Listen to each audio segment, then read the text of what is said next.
In de zinnen onder Frieske strand wordt wakker recreëerd.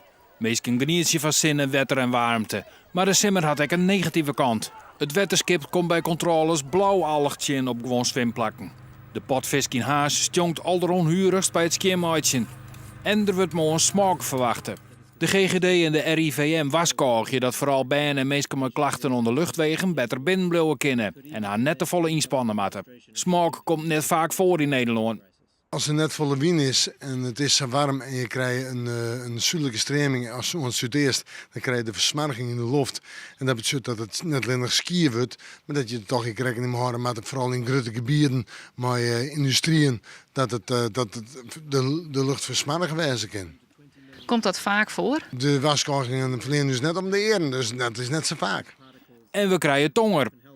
Ik denk dat augustus meer tongen oplevert dan juli. Ik denk dat augustus even wat wierter wordt. Juli hebben we natuurlijk visten te droeg, jullie weer visten te warm en die visten volle zinnen. De Belangenorganisatie voor de Bliksembeveiliging verwacht het risico's door tongerbuien. Dan kan skiën ontstaan door inslag in gebouwen. En de oorlog risico is tongen die net inslaat op het gebouw, maar wel risico's voor een gebouw meeneemt. En dat is tongen die inslaat op een groen. Op een groen. Wils wij altijd denken van nou, op het hoogste punt slaat de tonger juist in. Nou, dat heeft de meeste kans, hè, maar over het algemeen is er heel volle vlakte in Nederland. En daarin kan ik inslaan, dus naast een gebouw. En over het algemeen zit Nederland vol met leidingen, waterleidingen, kabelleidingen. En als het in de groen inslaat, dan pikt zijn kabel het op en die brengt het alsnog naar het panta. Toch voorlichting worden meesten wijzer maken. Stekkers uit het stopcontact bij tonger is wel bekend. Net douchen of afwasje weer minder.